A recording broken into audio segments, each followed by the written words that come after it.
Mesdames, Messieurs, bonsoir, bienvenue, vous êtes sur Live TV, la télé sans filtre qui vous accueille pour votre émission de débat et d'échange, une émission au cours de laquelle nous abordons les sujets d'intérêt national. L'artiste aurait pu dire « Oh, le sport », vous savez, je le dis parce que nous sommes dans la période de la fête de la musique, ça aurait pu être le titre d'une chanson. Mais le sport, pourquoi? Parce que le sport est un élément vital de la vie d'une nation moderne. Le sport nous permet d'entretenir nos liens entre nous au cœur de la nation, mais aussi de regarder ce qui se passe ailleurs, parce que grâce au sport, on ne fait plus la guerre, mais on fait la paix avec le voisin, mais tout cela se règle sur le rectangle vert. Donc voyez-vous, le sport est quelque chose d'extrêmement important, et l'État y a sa main dedans. Pour en parler, évidemment, nous avons ici, sur ce plateau, ramené la plus haute autorité du sport en Côte d'Ivoire. C'est le ministre des Sports, le ministre Paulin Claude Danho, qui est avec nous. Bonsoir, monsieur le ministre. Bonsoir. Nous sommes très heureux d'être avec vous, monsieur le ministre. Le bonheur est partagé. Parce qu'évidemment, vous savez, nous sommes à quelques encablures, on va le dire comme ça, d'un rendez-vous très important pour notre pays. C'est le sport roi. C'est la Coupe d'Afrique des Nations et ça va arriver dans pas longtemps. Il faut que vous en parliez avec nous. Pour vous interroger, je suis en compagnie de mon très cher Alain Toussaint. Bonsoir Alain. Bonsoir André. Et prompt rétablissement? Ben, ça va, vous savez, pour être un pratiquant du sport, j'ai décidé comme ça de pédaler un peu plus pour me retrouver face au ministre, afin de pouvoir donc l'interroger. Monsieur le ministre, cette émission va avec deux articulations. Une première articulation, c'est bien sûr franc-parler. On va vous permettre de dire les choses comme vous le sentez, on va vous poser des questions, et puis on aura une autre séquence où le public, ici même dans cette salle, et bien sûr, nos internautes vont tenter de vous interroger. Tout de suite, ouvrons la séquence franc-parler. Lui, il est toujours un franc-tireur. Il veut être toujours le premier à envoyer, je ne vais pas dire des lacrymogènes, mais Alain Toussaint sera le premier à vous interroger sur une question d'actualité qui peut se ramener soit à votre domaine d'activité, le sport, ou autre chose. Merci André, bonsoir monsieur le ministre. Merci Alain Toussaint. Alors vous êtes le maire d'Atekoubé, ville qui a été le théâtre d'un drame, avec récemment la mort de 6 personnes. Et cet événement a été précédé il y a à peu près 9 mois par un autre aussi du même genre qui avait fait, je crois, 4 morts. Et bien entendu, on a assisté à ce que j'appellerais à une sorte de politique de la compassion avec la visite des plus hautes autorités du pays dans votre commune. Avez-vous finalement été victime de ce que j'appellerais une impréparation face à la force de la nature? C'est une question qui amène toujours à réfléchir. Parce que nous sommes en face d'un problème pertinent. Les élus locaux que nous sommes, en liaison avec le gouvernement, avons mis en œuvre un plan pour sécuriser les populations vivant dans les zones à risque. Vous savez que tous les territoires ne sont pas habitables. Malheureusement, nous avons ceux qu'on appelle des marchands de sommeil qui essaient de créer des zones d'habitation très infectes, inhabitables, et ce sont des zones très dangereuses. Et généralement, ce sont des flancs de collines. Ce sont des flancs de collines qui peuvent subir un éboulement à tout moment. J'ai le privilège d'être maire depuis 2 décennies et j'ai suivi régulièrement l'évolution de cette situation dans ma commune et maintenant en Côte d'Ivoire, parce que je suis le président de la fêtière. Les maires ont joué leur partition en faisant de la sensibilisation, en essayant même de relocaliser la population. On a fait ces opérations à plusieurs reprises, mais on fait face souvent à l'ignorance, peut-être aux incivilités, mais on fait face souvent à la légèreté de certains parents. Parce que quand nous sommes en période de sécheresse, il apparaît naturel qu'on peut habiter là. Mais nous savons que nous sommes dans une situation où le changement climatique fait que les précipitations sont très nombreuses. Alors, ce qui s'est passé, ce n'est pas lié à l'impréparation. Parce que quelques mois avant, vous avez vu que le ministre en charge de l'hydraulique et de l'assainissement a fait une plateforme collaborative avec les maires. Nous avons identifié les sites. Certains sites ont été cassés, été recolonisés par les populations. Parce qu'on ne peut pas être partout en même temps. Absolument. Nous n'avons pas le don d'ubiquité. Donc, ce sur quoi on peut compter, c'est sur la sensibilisation et puis sur la vigilance des parents qui peuvent sauver leur vie. Parce que quand le drame survient, on se rend compte que ce sont des pauvres enfants qui ont été mis dans ce trac-là par leurs parents. Alors, bien sûr, sensibilisation et information, mais une solution pérenne ne pourrait-elle pas consister, par exemple, à la construction de logements dits sociaux, par exemple, qui permettraient aux plus démunis, aux populations fragiles, d'avoir accès à un logement décent qui leur garantirait la sécurité? Vous savez, la question est beaucoup plus complexe que ça. Par le passé, on a connu en Côte d'Ivoire la zone qu'on appelait Washington. Ouais. Et ces populations ont été relocalisées à Biabou. Mais qu'est-ce qui s'est passé? Ces populations ont cédé ces maisons et sont revenues sur les sites. Mais nous avons analysé et nous avons cherché à comprendre. La plupart des populations cherchent, vaille que vaille, au risque de leur vie, à rester à côté du bassin d'emploi. Le bassin d'emploi est essentiel pour leur installation. Donc ces populations, dans le cadre du 4e pont d'ailleurs, beaucoup de ces populations vont être relocalisées du côté de Songan. Mais nous savons que ça va être encore une autre bataille. Elles feront tout pour revenir vers le bassin d'emploi parce que ce sont des petits commerçants artisans. Et ces artisans travaillent en direction du marché d'Adiamé. Ouais. Donc, il y a cette équation qu'il faut résoudre, mais tout compte fait. Nous devons rester dans la vigilance. On ne peut plus laisser prospérer des quartiers précaires comme le quartier qui est en dessous, dans ma commune, en dessous du 4e pont. Il ne peut pas rester là. Pour des questions simplement urbanistiques et même de sécurité. Mais ces populations, nous sommes en train d'envisager leur relocalisation. Très bien. Donc, à ce jour, il faut encore de la résistance. Quand bien même, les solutions pérennes leur sont proposées.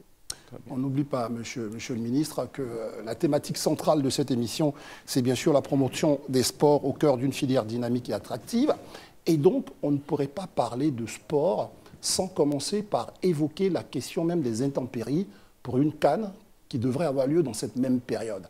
Est-ce qu'aujourd'hui, il y a encore des hésitations sur la période de la CAN en Côte d'Ivoire au regard de la saison pluvieuse?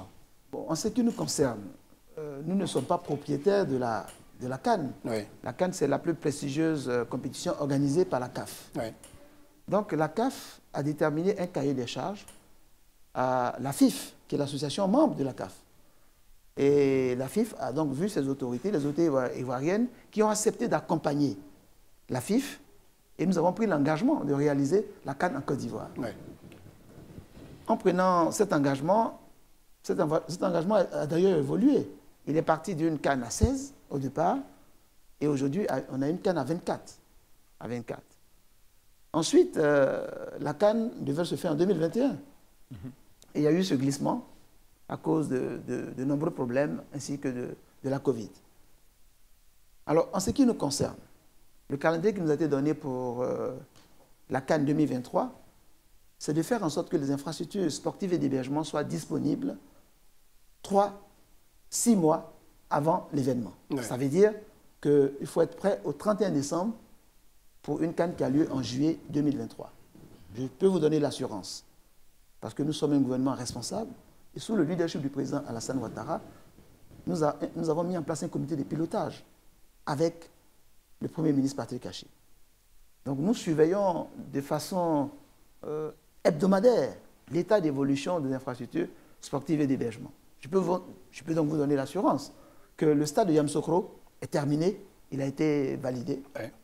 Le prochain stade qui va être validé, c'est celui de Boaké, qui est en cours de validation. Nous avons commencé les mesures de pré-réception pour qu'à partir du mois d'août, la réception soit faite. Je recevrai donc les clés, comme les clés de Boaké, les clés de Yamoussoukro, pour que nous puissions jouer le prochain match. La prochaine fenêtre des éléphants se fera à Boaké. Après Boaké, ça sera le tour de San Pedro. Le stade est aujourd'hui très bien avancé. Nous sommes au stade des réglages au niveau des sièges, des salons VIP, des ascenseurs. Et le mois prochain, ils vont attaquer la pelouse. Après Boaké, après San Pedro, ça sera enfin le tour de Korogo au mois de novembre, octobre-novembre. nous allons faire aussi une grande cérémonie de remise de ce stade prestigieux qui porte le nom du Premier ministre Amadou Bon Coulibaly, paix à son âme. Et puis, nous reviendrons à Abidjan, le mois de novembre-décembre pour réceptionner la mise en conformité du stade Alassane Ouattara de Bimpe. Et enfin, le stade Félix Houphouët-Boigny, qui sera complètement relooké, totalement relooké, pour faire honneur au père fondateur de la Côte d'Ivoire moderne, le président Félix Houphouët-Boigny. Monsieur le ministre, on reviendra sur les infrastructures et les investissements de l'État pour accueillir la CAN 2023, mais la question d'entrée concernait la décision qui peut maintenant être prise peut-être par anticipation, compte tenu quand même de ce que l'on sait de la pluviométrie en juin et juillet. Est-ce que vous ne pensez pas qu'il serait raisonnable, pardonnez-moi le terme, peut-être d'envisager, d'étudier un report de cette compétition avec les autorités de la CAF? Je vous comprends bien, mais nous ne sommes pas propriétaires de cet événement. Mais quel est l'avis de la Côte d'Ivoire là-dessus? Vous pensez que, même s'il n'est pas propriétaire, ça reste nous, en ce qui nous concerne, nous avons un cahier des charges. Et le cahier des charges nous indique clairement que nous devons être prêts pour le 31 décembre. Très bien. Et ce sont les instructions que nous avons reçues du président de la République et suivies de façon particulière par le chef du gouvernement, le Premier ministre Patrick Achi. D'accord. Donc nous sommes en ligne avec nos engagements et nous allons les tenir. Maintenant, vous posez une question qui est pertinente. Il y a un problème endogène qui apparaît, qui est celui de la pluie. Le changement climatique, aujourd'hui, c'est une réalité. Et je pense que cette réalité doit être prise en compte par ceux qui sont propriétaires de l'événement et qui, eux aussi, tiennent à faire un événement avec une bonne participation de la publicité, avec des partenaires sérieux. Ils ont des contraintes aussi financières. Donc, ils veulent offrir le meilleur spectacle possible.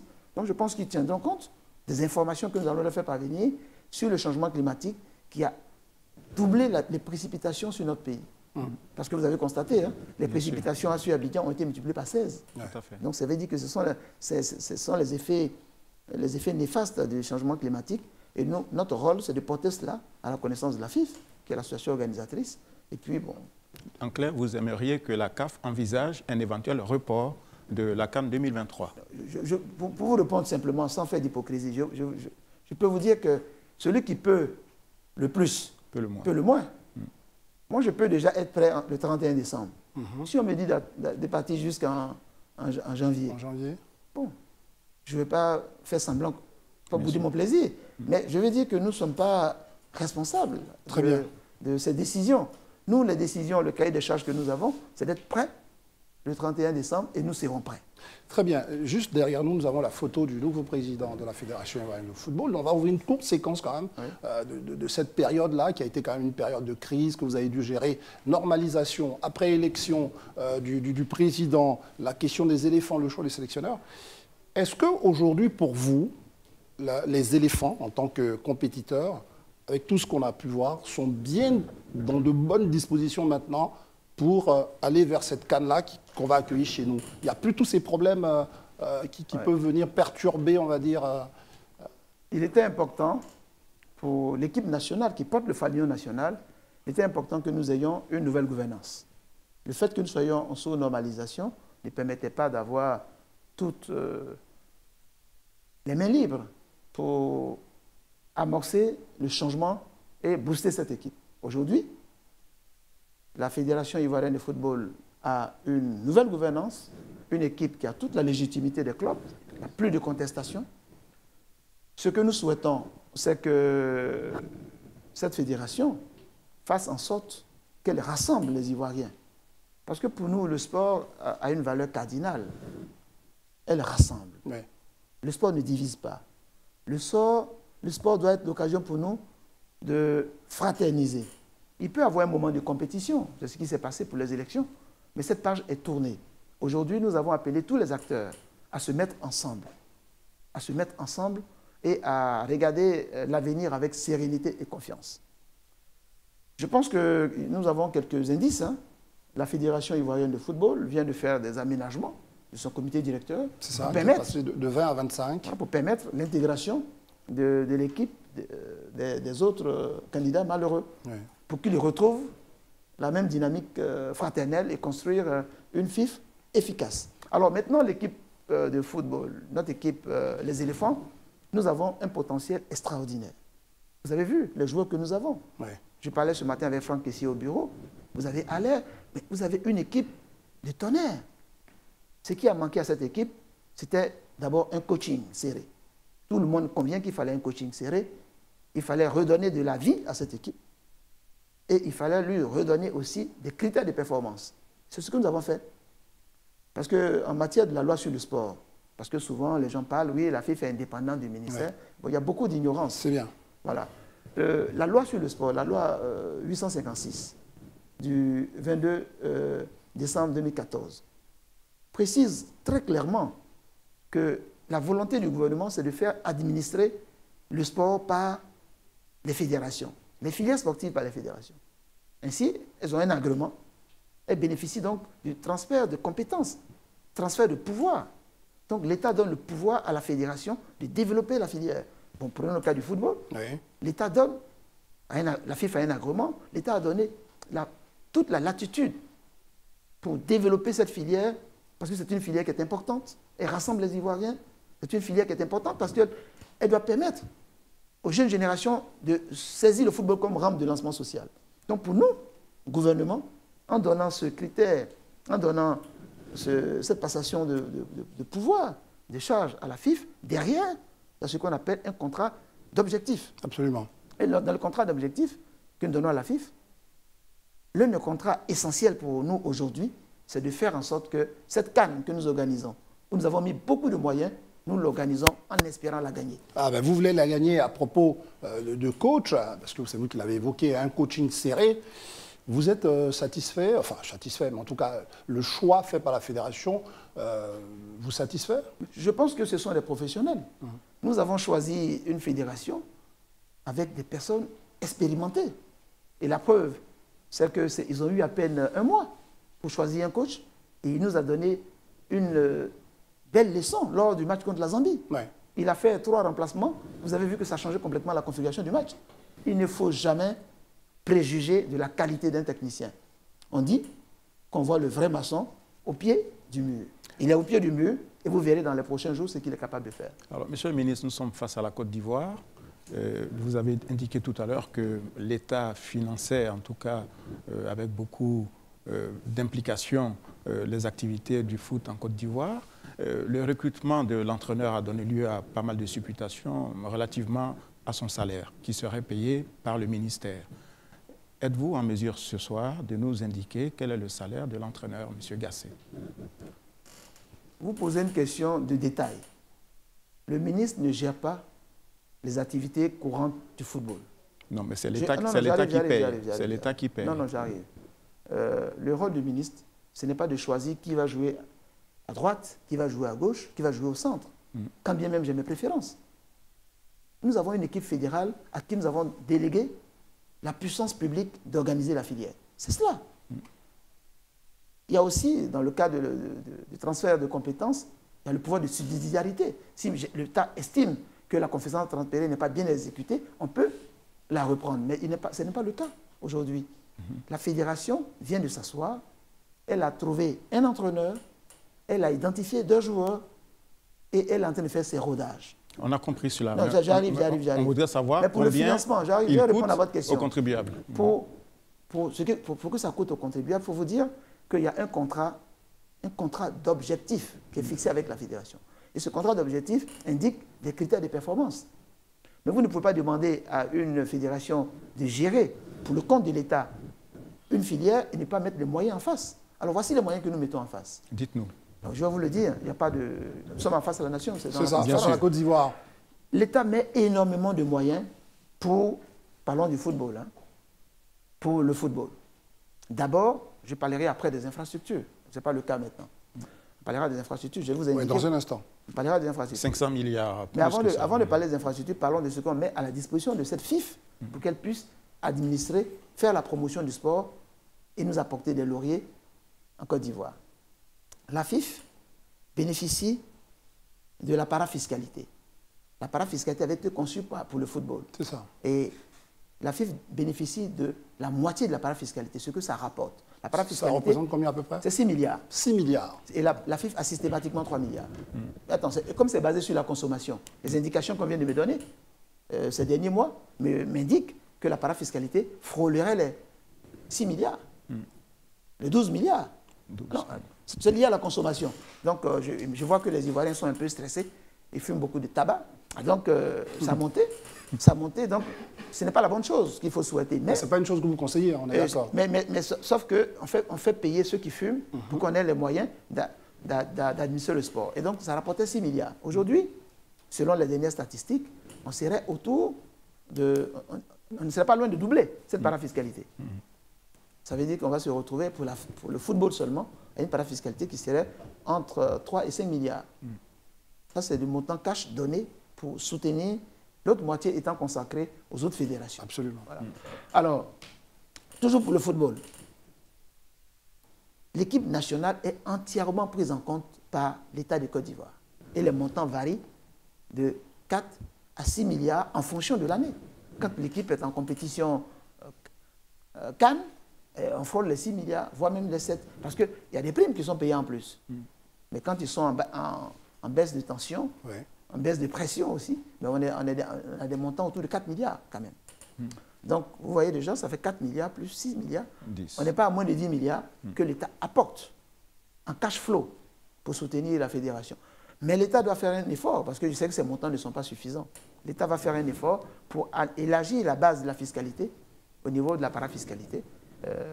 Je pense qu'il ne faut pas tuer la poule aux œufs d'or. C'est à travers les paris sportifs que se fait les ressources du pari. Et nous estimons, nous avons fait une requête pour qu'au niveau des paris sportifs, il y ait une péréquation faite pour que le sport, notamment la fiscalité, la parafiscalité, reçoivent une partie des revenus des paris. Ce qui devrait faire monter ce montant de façon substantielle. Mais ça, aujourd'hui, on sait qu'aujourd'hui, on n'a que la loterie nationale. Est-ce qu'on va pouvoir toucher, vous savez, tous ces paris sportifs qui sont à l'extérieur, qui viennent d'un peu partout comme ça? On va tout faire peser sur la loterie nationale. Si, l'État du Côte d'Ivoire vient de mettre en place un régulateur, l'agence de régulation des jeux. Oui. Donc, ce régulateur pourra donc rentrer dans toute... Très bien. Pour fermer la page éléphant très rapidement, qu'est-ce que vous pensez du sort de Sylvain Gbagbo? Et on va fermer la page éléphant pour aborder d'autres... C'est un sort qui est triste. Oui. C'est un sort qui est triste, mais ce sont les choses qui arrivent. Parce que après chaque compétition sportive, il est prélevé de façon aléatoire sur le joueur.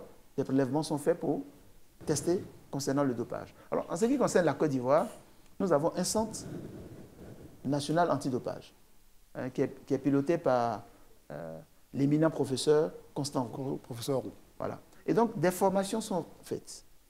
D'abord, en direction du mouvement sportif. Ensuite, la formation des médecins sportifs, qui sont les encadreurs. Et puis, il y a la sensibilisation du grand public pour amener nos athlètes à faire très attention. Et pour l'instant, on peut dire que, à part ce cas qu'on a connu cette année, vous avez vu qu'on n'a pratiquement pas connu de cas de dopage. Et là encore, ce cas de dopage, vous avez vu que c'était beaucoup plus de la négligence. De la négligence, oui. C'est plus de la négligence, mais c'est malheureux.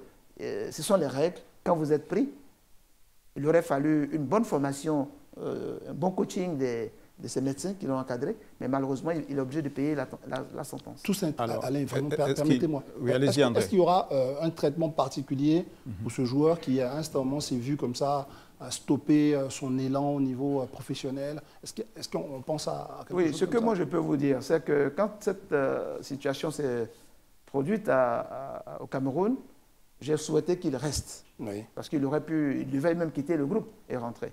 J'ai souhaité qu'il reste pour une question psychologique, qu'il reste pour le club, que ça crée une dynamique de groupe, et puis aussi qu'on l'accompagne. Donc je l'ai pris à mon hôtel, et nous sommes restés très longtemps ensemble, et on a essayé de lui apporter aussi une certaine forme de prime, mais quand bien même il n'a pas joué, parce qu'il ne peut pas avoir la prime, comme ceux qui sont en train de jouer, mais on a trouvé une cote mal taillée pour créer la motivation. Mais ce n'est pas la solution. Bien sûr. La solution aujourd'hui pour lui, c'est comment il va avec son âge, avec cette sanction, comme il va trouver un nouveau club, se relancer. Il a besoin d'un accompagnement. En tout cas, mes services au niveau du ministère des Sports l'ont rencontré pour étudier avec lui s'il avait des réflexions, bien des envies de basculer vers une reconversion. On l'a fait pour certains athlètes, on est prêt à faire pour lui aussi parce qu'il a beaucoup servi notre pays. Donc il peut compter sur la solidarité de l'État pour... Au-delà de la solidarité de l'État, c'est même une obligation. Nous, la loi sur le sport nous oblige à nous occuper des sportifs de haut niveau. C'est un sportif de haut niveau. Il est dans une situation aujourd'hui délicate. Il doit bénéficier de l'accompagnement dans les limites de ce qu'il veut. Parce que nous, l'accompagnement qu'on peut faire de lui, c'est faire en sorte qu'il puisse se réinsérer dans la vie professionnelle. Par la formation, il peut devenir formateur. Voilà, donc, maintenant, s'il veut continuer à jouer, c'est autre chose. Là, il faut qu'il trouve un club. Alors, pour évoluer un peu dans notre débat, dans notre échange, comment justement ces différentes lois, là, vous les avez citées, hein, celle de décembre 2014 et puis la politique nationale de sport, comment tout cela peut participer aujourd'hui? Il y a quoi à l'intérieur pour qu'on se rende compte que nous sommes engagés vraiment dans un vrai développement des filières du sport en Côte d'Ivoire? Oui, la question est tellement pertinente. Le sport est sorti de l'informel. Parce que si nous voulons créer une industrie du sport, il faut commencer par sortir de façon réglementaire de l'informel. Le sport est sorti de l'informel. La loi que vous avez citée, 856 du 22 décembre 2014, a mis en place tous les éléments pour que nous sortions totalement de l'informel. C'est d'abord la première chose. Et ensuite, elle a fait obligation à l'État du Côte d'Ivoire d'avoir une politique nationale des sports. C'est important. On ne doit plus piloter à vue. L'État doit savoir qu'est-ce qu'il veut faire de sa jeunesse dans 15 ans, dans 10 ans. Est-ce que ces jeunes, on les forme exclusivement pour l'enseignement? Est-ce qu'on les forme pour du management? Est-ce qu'on les forme pour la maintenance? Est-ce qu'on les forme pour assurer la gestion de toutes ces infrastructures que nous allons faire? Donc, la politique nationale des sports, tout ce que j'ai cité tout à l'heure, il y a eu deux politiques nationales des sports. La première, 2016-2021, 2016 à 2021, on vient de l'évaluer. On a vu les forces et les faiblesses. On a vu beaucoup d'inertie. Et celle que nous mettons en place vient corriger ce que nous avons corrigé. Celle de 2021-2025. 2021-2025 va corriger toutes les inerties. Pourquoi? D'abord, au niveau du ministère lui-même. Le ministère doit changer de paradigme. Et au lieu de faire de l'administration du sport, comme on l'a fait par le passé, on était des préfets de sport dans les bureaux, il faut faire de l'animation sportive. Le sport doit aller au contact des populations. C'est pour cela que nous avons fait en sorte qu'il y ait des directions régionales, des directions départementales, qui ont été formées ici à Abidjan, dans cette nouvelle vision. Ceux qui ne peuvent pas suivre ce rythme, naturellement, vont quitter le navire. Nous avons besoin des directeurs départementaux, directeurs régionaux, qui vont au contact de leurs collègues de la santé, qui vont au contact de leurs collègues de sport, de sport et de la jeunesse et de la culture, pour mettre en place un certain nombre d'informations, un certain nombre d'activités qui touchent les populations. Et nous leur avons donné des moyens. Ah oui, nous leur avons donné des moyens aujourd'hui de mobilité pour qu'ils puissent sortir de leur carcan. Le DR Sport, qui est à Ouangolo, il doit connaître les ligues de basket, les ligues de football qui existent dans sa circonscription. Il doit les rencontrer, il doit connaître le terrain qui existe, voir comment on peut l'aménager, et puis faire en sorte qu'avec la FIRAP, toutes les populations de Ouangolo, tous les samedis sortent pour marcher. Il doit faire des parcours de santé. Ça ne coûte pas de l'argent, ça coûte de l'énergie et de la volonté. C'est ce que nous avons imprimé comme dynamique à nos collaborateurs. Et je suis heureux que le nombre de pratiques sportives aujourd'hui en Côte d'Ivoire, et là je parle devant nos concitoyens qui nous écoutent, à Daloa, à Boaké, ils voient tous que ça bouge dans les quartiers. À l'époque, c'était seulement les fonctionnaires qui jouaient au Maracana. Mais nous avons élargi la base.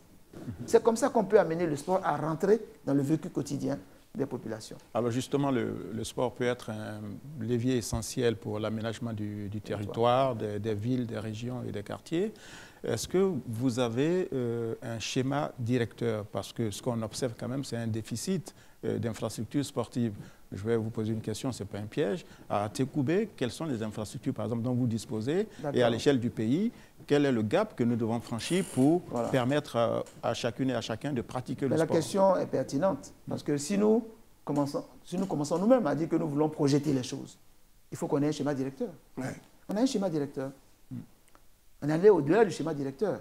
On a même fait une projection d'implantation physique des infrastructures sportives. Et cela s'est fait à plusieurs niveaux. Il y a les infrastructures régionales.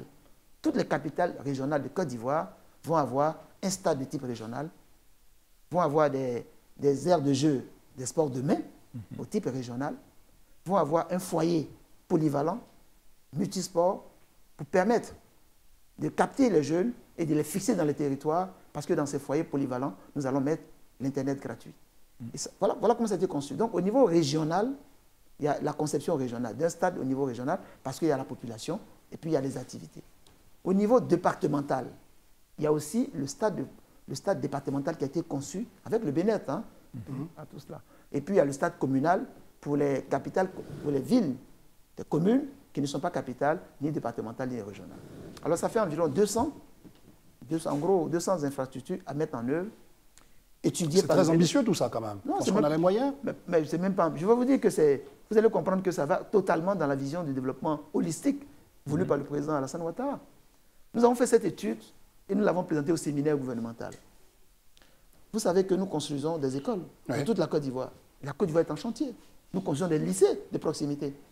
Plein de lycées de proximité. Nous construisons des hôpitaux, des centres de santé partout. Et puis, dans la chaîne, il manque l'espace de loisirs. Bien sûr. Mais comment vous voulez fixer les jeunes dans les territoires s'il n'y a pas d'espace de loisirs? Donc quand j'ai fait la présentation au gouvernement, ça a été adopté, sans problème. Et le montant global, ce montant, il fallait dire qu'il était ridicule. C'était 70 milliards. Alors 70 milliards, que vaut 70 milliards dans la mise en œuvre d'un nouveau maillage territorial? Alors, ça a été accepté, nous avons fait l'appel d'offres. Malheureusement, les conditions drastiques et draconiennes que nous avons mis en place n'ont pas permis de désigner un opérateur. On avait fait 4 lots pour aller très vite, le nord, le sud, l'est et l'ouest, et je pense que ça a perturbé un peu les opérateurs. Ils ont souhaité que ce soit des lots uniques et qu'ils puissent eux-mêmes lever les fonds pour faire face à cette proposition. Donc c'est pour vous dire, pour terminer avec votre question, la vision du développement du président de la République est une vision qui est cohérente. On apporte de l'eau, de l'électricité, on apporte la santé à moins de 5 km, on apporte le collège de proximité, on apporte des écoles primaires, publiques, mais autour de tout cela, il y a un élément qui est transversal, c'est le sport. Bien sûr. Parce que le sport permet à ces jeunes-là d'évacuer leur énergie. Ça nous permet aussi de faire la détection de proximité. C'est l'égalité des chances. N'importe quel jeune de Ouangolo, de Tengrela, parce qu'il aurait été détecté, peut remonter au sport de haut niveau à Abidjan. Donc pour nous, c'était important d'avoir cette vision de développement. Et donc ce projet qu'on appelait le précis sera réactualisé le mois prochain. Alors, quel est le rôle des collectivités locales? Est-ce seulement l'État qui supporte l'ensemble des charges, ou alors est-ce que les collectivités locales... Je suis tellement bien placé pour répondre. Oui, allez-y, justement, alors, vous êtes au président. Pour ajouter justement, vous êtes président de l'UVIC aussi, on le sait, et donc mais les collectivités locales, on va dire qu'à ce niveau-là, elles sont assez lentes, parce que quand on voit des jeunes même qui s'approprient les espaces, qui commencent déjà à faire un peu de foot, un peu de sport, fait des choses, et pendant ce temps, la mairie regarde ailleurs, vos collègues, ils ne s'intéressent pas à ce que les jeunes font alors qu'ils se débrouillent. Il y a un problème de retard à l'allumage. Comment tout ça doit pouvoir aller ensemble? Vous avez raison. Vous avez raison. Vous avez raison. Sauf que il faut prendre un peu de recul. Nous venons de très loin. Nous venons d'une crise qui a fragilisé notre pays profondément. Il y a beaucoup de retard dans les équipements sociaux de base à mettre en place pour les populations. Alors, quand un maire arrive, il est obligé de choisir les priorités. Construire l'école, construire la maternité, chercher à éclairer ici et là, faire un centre sportif, ce n'est pas évident. Ce n'est pas pour excuser mes collègues, mais je comprends un peu qu'ils ne puissent pas réagir avec promptitude comme vous l'avez souhaité. C'est un peu pour cela aussi, et c'est notre rôle, en tant que ministre en charge du sport, de voir qu'est-ce qu'on peut faire, parce que je connaissais le problème de mes collègues. Alors qu'est-ce qu'on a fait? J'ai fait une réunion d'arbitrage avec tous les maires de Côte d'Ivoire. Et je leur ai demandé de proposer des sites qu'on pourrait aménager pour faire du multisport et des activités sportives avec des parcours de santé dans leur commune. Donc tous les maires de Côte d'Ivoire, ça nous a mis 1 an, hein, ont répondu parce qu'il fallait trouver la terre. Donc les maires de Côte d'Ivoire ont fait des réserves administratives et c'est sur la base de ces réserves administratives que le BNET, en liaison avec l'Office national des sports, qui s'occupe au niveau de notre ministère, qui s'occupe des infrastructures, a réalisé tout ce que je vous explique maintenant. Donc aujourd'hui, le rôle aussi de l'État, c'est de venir au secours des collectivités. Parce que nous sortons d'une crise où les collectivités n'ont plus assez de ressources. Donc, si nous pouvons leur apporter ces stades très rapidement, ça rentre dans leur patrimoine, parce que ces stades vont être gérés de façon conjointe par l'Office national des sports et les collectivités pour maintenir et pérenniser ces investissements. Alors, est-ce que vous pensez qu'on pourrait, par exemple, avoir un droit au sport, comme on a le droit à l'éducation, à la santé, à l'emploi, au logement, que cela soit marqué de marbre dans la Constitution, le droit au sport qui obligerait les collectivités, par exemple, à doter leur territoire des infrastructures sportives? Je pense qu'au lieu de faire beaucoup de réglementation, il est bon de faire de la persuasion. Le droit à l'éducation est là. Oui. Mais il est bon de penser au droit à la vie. Le droit à la vie, c'est de faire en sorte qu'un enfant qui naît grandisse dans son territoire, étudie dans son territoire et, si possible, travaille dans son territoire. Donc le droit à la vie, c'est de faire en sorte qu'il y ait tous ces modules-là qui se mettent en place. Tout à fait. Vous avez noté que le président de la République a fait en sorte qu'il y ait des formations sanitaires pour qu'on puisse se soigner sur place, qu'on puisse avoir la lumière dans tous les villages de 500 habitants, pour avoir le confort de vie sur place. Ce que nous ajoutons, c'est de dire que les populations jouent sur des terrains non aménagés. Il faut des loisirs. Il faut des loisirs. Et nous sommes capables de faire ces terrains aménagés à des coûts défiant toute concurrence en impliquant une économie locale. C'est ça que nous devons réussir à faire. Très bien. C'est ça. Si nous réussissons à faire cela, vous allez voir que ça va créer des emplois. Parce qu'un jeune qui a fait l'électromécanique, qui sait entretenir une tondeuse, mais il va tondre les stades qui vont être faits dans son périmètre. Il peut vivre de cela. Très bien. Comme celui qui répare les chaussures. En tout cas, merci Monsieur le Ministre pour toutes ces explications. On l'a dit, le propos ici, c'est de parler de la promotion des sports au cœur donc d'une filière dynamique et attractive. Et vous vous en êtes bien rendu compte depuis le début de cette émission Face à la Côte d'Ivoire. Le ministre Paulin-Claude Danho, qui est avec nous, a balayé justement l'ensemble de ces questions-là. Mais on n'en a pas fini avec notre cher ministre, puisque le public va intervenir juste après cette pause. Le public dans cette salle. Et bien sûr, vous chez vous, derrière vos claviers, vous pourrez poser des questions. Pour le moment, marquons notre pause.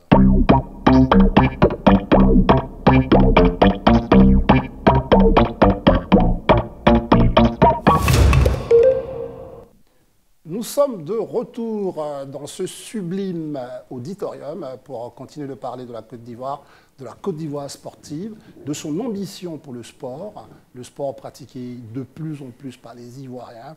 Et pour vous en parler, c'est le ministre des Sports. Dans quelques 2 semaines, cela va faire 4 ans qu'il préside aux destinées de ce département ministériel. Il a plein d'idées, on l'a vu. Il a échangé à l'instant avec nous. On continue toujours d'en parler avec vous, hein, Alain, et surtout avec nos amis téléspectateurs et bien sûr le public qui est dans cette salle. C'est le moment d'Instant Public.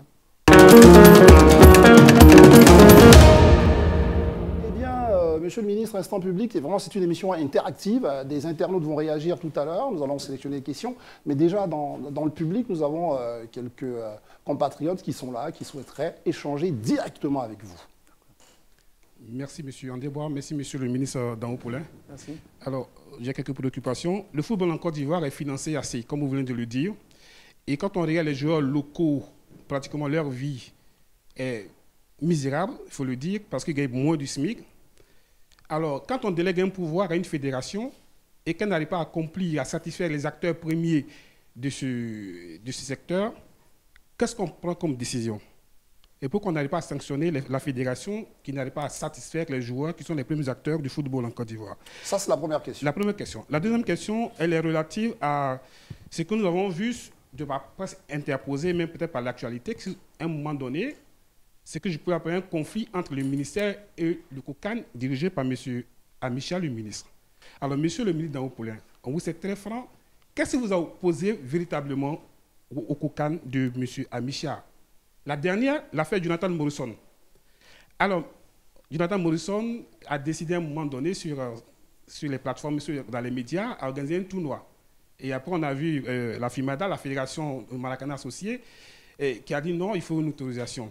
Quel est l'avis du ministre en dehors de ce qui est réglementaire pour ce jeune qui veut promouvoir le sport du Maracana? On va permettre au ministre de répondre à ces 3 questions, parce qu'il y en aura d'autres. D'accord. Je vais commencer par la première. J'ai oublié la première. D'accord.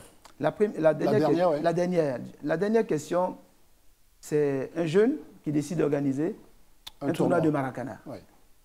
Mais je vous ai rappelé que la filière est confiée à la fédération de Maracana. C'est la filière qui gère tout, en liaison avec la vie fédérale. Donc, s'il y a un jeune qui a une bonne idée pour développer le Maracana, mais qui s'approche de la fédération et qu'ensemble, on lui indique les règles de jeu et puis que les choses se passent simplement. Il faut éviter il faut éviter toujours les situations conflictuelles en essayant de contourner les règles qui ont été mises en place. Tous ceux qui viennent au ministère pour demander des autorisations pour faire une telle ou telle activité, nous les retournons vers les fédérations techniques. Donc, je ne comprends même pas pourquoi il y a un débat là-dessus. Ce jeune n'a qu'à aller voir le commissaire bleu et puis c'est fini en 2-3 minutes. Voilà, c'est terminé. La fédération a besoin de promoteurs parce que la fédération seule ne peut pas. Donc s'il y a des gens qui s'élèvent, qui développent des compétitions, ça rentre dans l'actif de la fédération. Donc voilà ce que je voulais dire là-dessus, c'est quelque chose de très simple. La première question était relative à votre droit de sanction ou des droits de sanction. Non, j'ai noté. J'allais revenir là-dessus. J'ai pris la question la plus simple pour moi. Alors, concernant les financements qui sont apportés à la Fédération ivoirienne de football. La Fédération ivoirienne de football reçoit des financements pour l'équipe nationale, prise en charge totalement, et puis les financements de la parafiscalité. Mais c'est une fédération qui a des besoins énormes de formation, de préparation, de gestion, et elle reçoit aussi des financements de la FIFA. C'est ça. Donc voilà. Donc c'est tout cela qui doit faire l'objet d'engagement, de discussions entre les acteurs du football, les propriétaires des clubs. C'est la fédération. C'est à eux d'étudier, de voir comment faire pour que le niveau s'améliore. En fait, vous pouvez avoir tous les moyens possibles. Si vous n'avez pas un bon écosystème, vous n'arriverez pas à payer vos joueurs correctement. Vous pensez que les joueurs ivoiriens qui sont payés à des millions d'euros en Europe, c'est parce qu'on aime leur visage? Mais parce qu'ils jouent bien? Ça ne suffit pas. Il y a un écosystème qui a été créé en Europe.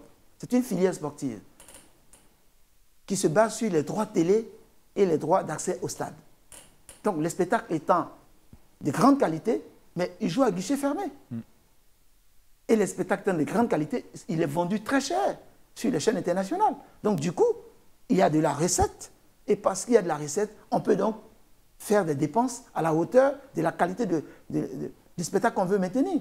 Donc, ce qu'il faut faire dans notre pays, aujourd'hui que le sport est sorti de l'informel, il faut que cette fédération, et elle va y travailler, parce que j'ai eu l'occasion d'échanger avec les responsables, elle va travailler à monter le niveau de la D1, le niveau de la D2, le niveau de la D3, et faire des championnats régionaux. Parce que si nous mettons en place toutes les infrastructures, la nouvelle cartographie d'infrastructures sportives, on pourra donc faire de la détection, faire de la compétition. C'est parce qu'on aura plusieurs compétitions qu'on va créer de l'attractivité et vous allez avoir des sponsors. Vous allez avoir des sponsors. Et à partir du moment où vous avez des sponsors, vous pouvez développer des produits dérivés, tout ce qu'il y a derrière, du marketing sportif, pour créer de la valeur. En ce moment-là, le joueur qui joue en 2-2, en 2-3, il sera payé à la hauteur des ressources qui sont générées. Mais vous ne pouvez pas partager la pauvreté. C'est ça. Alors, monsieur le ministre, effectivement... Il y a une troisième question, je pense. Oui, il y a une troisième question, mais rapidement pour le relancer. J'allais terminer la troisième question. Sur la deuxième, là, vous affirmez clairement que sans sport ou football amateur, il n'y a pas de football d'élite. Or, on a le sentiment que cette fédération-ci de football marginalise quand même les amateurs. Les clubs amateurs, qui sont la plupart du temps les clubs formateurs, ils n'ont même pas droit au vote d'ailleurs. La preuve, oui. Peut-être faudrait-il envisager un changement de logiciel à ce niveau. Je pense que les nouveaux responsables de la Fédération ivoirienne de football ont compris qu'il va falloir changer profondément les choses. Moi, j'ai eu l'occasion de les écouter lors des dernières assemblées générales. ils ont une volonté ferme de faire intégrer dans le système de gouvernance tous les clubs amateurs et même des clubs corporatifs.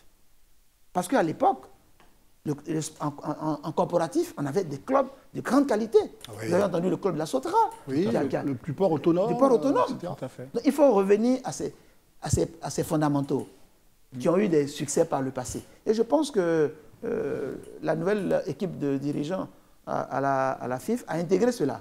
Il y a d'ailleurs une vice-présidence qui est consacrée au sport. Voilà. Donc je pense que très rapidement, ce sont des débats qu'ils vont avoir en interne et qui vont permettre donc de fixer le cadre. Il faut éviter, parce que quand on est dans notre pays, il faut éviter de dire que les joueurs n'ont pas le SMIC, on n'a qu'à leur donner le SMIC. Vous allez prendre l'argent où pour leur donner? Parce que ça va s'arrêter très vite. Il faut plutôt créer un écosystème, un environnement qui génère des ressources qui sont contrôlées et qui sont bien affectées et qui vont permettre à ces jeunes-là de vivre de leur métier. Je vous prends en mot, monsieur le ministre. Justement, nous avons un jeune qui est dans le public. Pas terminé. La troisième question avait trait à vos relations avec le président du COCAN. On va revenir là-dessus, au COCAN. C'est très important pour nous de revenir sur le COCAN. Mais un jeune, puisque vous parliez de filière dynamique, etc., un jeune qui, depuis un moment, donc, un peu comme Morrison, essaie de promouvoir des marques typiquement ivoiriennes. Ça aussi, ça participe à dynamiser la filière. Donc, il veut poser une question ou partager son expérience. Bien sûr, effectivement. Merci, monsieur le ministre. Donc, je suis Jean-François Kwame, équipementier sportif. J'ai eu la chance de vous rencontrer pour parler de ce projet. Là, en ce moment, nous sommes dans une vision de créer en Côte d'Ivoire la première usine d'équipement de sport. Donc, parce que nous voulons produire nos produits localement. Ma question, c'est qu'est-ce que le ministère des Sports prévoit pour les entrepreneurs du sport quand on sait que la vision du gouvernement, c'est aujourd'hui de faire du 50-50 avec les membres du secteur privé? Oui, j'ai eu l'occasion de vous rencontrer à plusieurs reprises et je vous ai expliqué qu'un entrepreneur de sport, c'est un entrepreneur. D'abord, c'est un entrepreneur et il peut bénéficier du code d'investissement de notre pays. Il doit bénéficier du code d'investissement de notre pays. Ça, c'est la première des choses. Et l'investisseur sportif ne doit pas se laisser distraire par l'ambiance qui règne dans l'environnement du sport. Parce que le sport, c'est un loisir, c'est ludique. Mais or, vous voulez faire du business. Donc, il faut que vous soyez serein. Et voilà, soyez serein. Aujourd'hui, qu'est-ce qui se passe? Les équipements sportifs que nous consommons viennent d'où? De l'extérieur. Et quand on a quelques équipements qui sont faits ici, ils sont faits par les Anangos. Vous le savez bien. Bon. Et nous-mêmes, nous prenons un malin plaisir à fustiger ce type de pratique parce que c'est fait localement. Donc, nous devons changer nous-mêmes de logiciel dans notre tête. Ce que nous produisons nous-mêmes, nous devons le consommer et ça doit être une bonne chose. Parce que les clubs de Côte d'Ivoire, les clubs amateurs ne vont pas aller acheter les maillots chez les grands équipementiers. Il faut qu'il y ait des équipementiers ivoiriens capables de faire face à cette demande. C'est tout. Moi, je ne vois pas pourquoi, si vous fabriquez aujourd'hui des équipements sportifs de grande qualité, les gens vont les laisser pour aller acheter ailleurs. Je ne vois pas pourquoi. La preuve, c'est que les gens achètent aujourd'hui tout à Diamé. Alors, monsieur le ministre, sa question était quand même aussi claire. De la même façon qu'il y a un fonds d'aide au cinéma ou à la culture, est-ce qu'au niveau du sport, vous envisagez la mise en place d'un fonds qui pourrait aider notamment ceux qui veulent se lancer dans l'industrie de l'équipement sportif? Je pense que l'histoire de créer des fonds à chaque fois fait qu'on est dans l'assistance. On est dans la conception de l'État-providence et d'assistance. Aujourd'hui, c'est un entrepreneur. Il est éligible à tous les fonds. En Côte d'Ivoire, il est éligible à tous les fonds. Aujourd'hui, s'il a un business plan qui est assez porteur, eh bien, il trouvera des investisseurs. Voilà. Maintenant, quant à ce qui nous concerne, nous ferons en sorte que les équipements que nous commandons nous-mêmes, nous allons donner l'exemple en les commandant avec les équipementiers ivoiriens. Très bien. Très bien. Voilà. Bravo. Vous vous en rendez bien compte, les amis, le sport est un bassin d'emploi, est un bassin d'opportunités économiques. Il faut juste que l'ensemble des jeunes de Côte d'Ivoire y croient, comme ils le feraient en investissant dans n'importe quelle activité. Et c'est cela qui est promu dans cette émission. Monsieur le ministre Toussaint Alain, nous allons marquer juste une courte pause pour vous retrouver dans la troisième partie de l'émission, qui sera évidemment toujours consacrée aux échanges avec le public.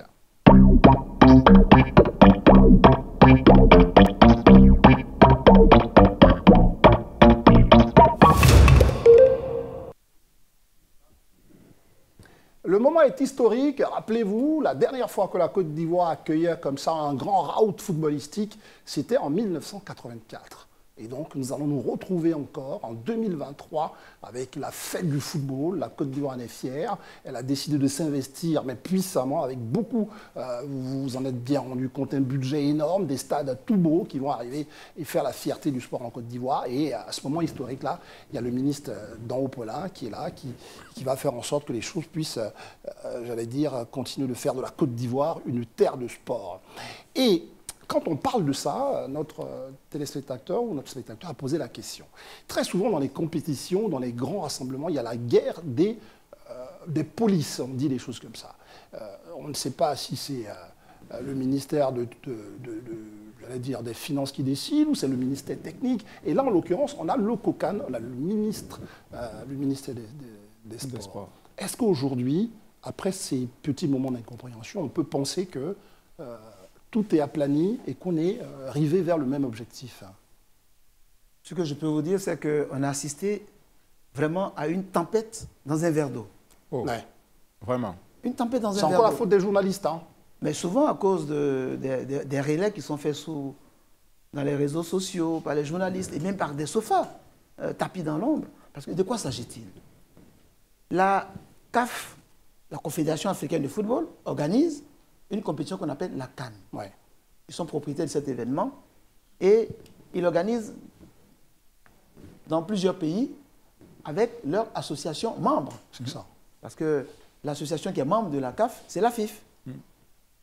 C'est la FIF. Parce que la CAF, c'est la Confédération des fédérations. Voilà. Et donc la FIF a obtenu d'organiser la CAN en Côte d'Ivoire depuis 2015. Voilà. Alors, la FIF est venue donc voir le gouvernement pour dire, bon voilà, on veut organiser tel, voici les contraintes, voilà le cahier des charges. Et le gouvernement a donné son accord pour investir et tenir le cahier des charges. Alors, le gouvernement a mis en place, en prévision de cet événement, un comité de réflexion, un comité d'organisation qui va commencer à réfléchir, à voir comment organiser tout cela. OK? Ça, c'est ce qui a été fait avant mon arrivée. Hein, c'est ça. Mon arrivée. Mais il faut savoir que pour construire les infrastructures, la FIF n'a pas les moyens de le faire. C'est l'État de Côte d'Ivoire qui doit construire les infrastructures. On est passé d'une canne à 16 à une canne à 24. À 24. Donc il fallait construire 6 stades. Moins 6 stades, ouais. Voilà, moins 6 stades. Et des infrastructures d'hébergement, des infrastructures aéroportuaires, des infrastructures sanitaires. Donc l'État de Côte d'Ivoire a confié la maîtrise d'ouvrage de toutes ces infrastructures d'équipement, infrastructures sportives et d'hébergement au ministère des Sports pour le compte de l'État de Côte d'Ivoire. Voilà. Donc les appels d'offres ont été faits. Et moi, je suis arrivé au moment où il fallait lancer tout cela. Avec le Premier ministre personnel Mamadou Gon Coulibaly, nous avons lancé les infrastructures sportives et d'hébergement à Yamoussoukro. On a lancé, et puis après, il m'a donné l'autorisation de lancer Korogo. Je suis allé lancer à Korogo, j'ai lancé Yamoussoukro. Et voilà. Donc, nous occupons que des infrastructures pour le compte de l'État de Côte d'Ivoire.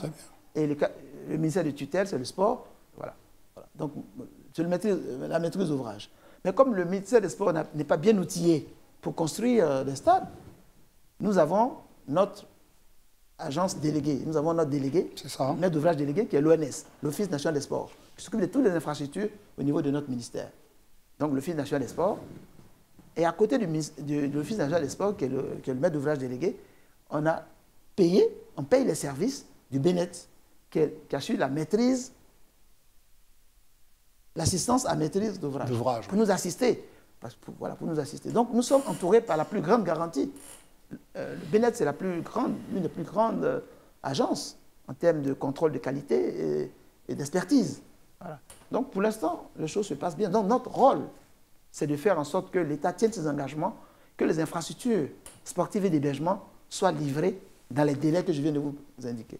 Alors, Monsieur le ministre, on va faire court et simple. Sa question, y a-t-il l'ombre d'un nuage dans vos relations avec le président du COCAN, M. Amichia? J'arrive, parce que si je n'explique pas bien... Oui, on avait bien compris. Donc... Maintenant, vous avez bien compris le rôle du ministère des Sports. Tout à fait. C'est ça. Tout à fait. Bon, donc ça, c'est clair.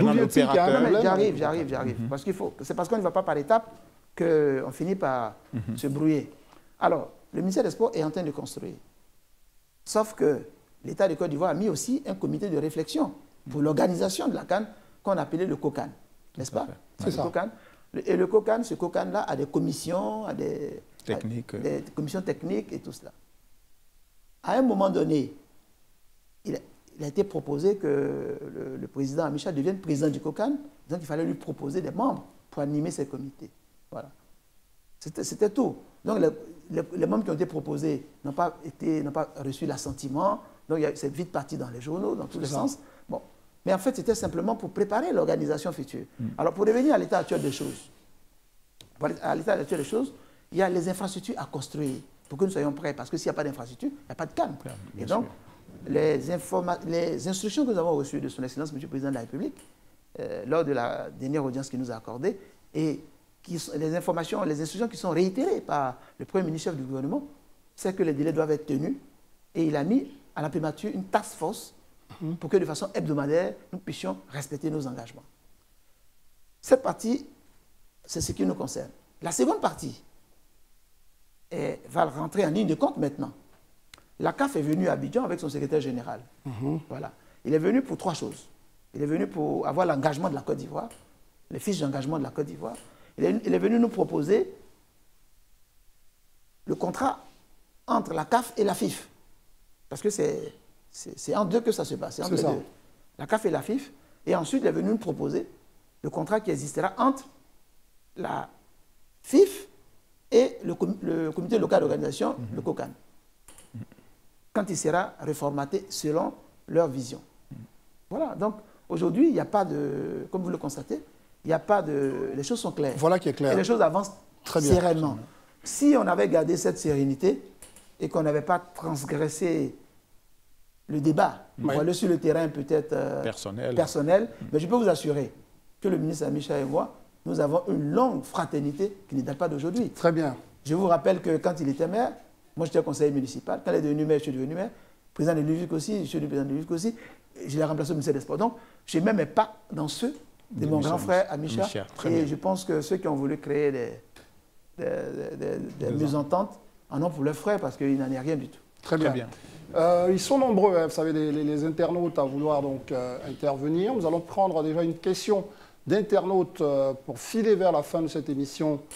Est-ce que nous avons une question?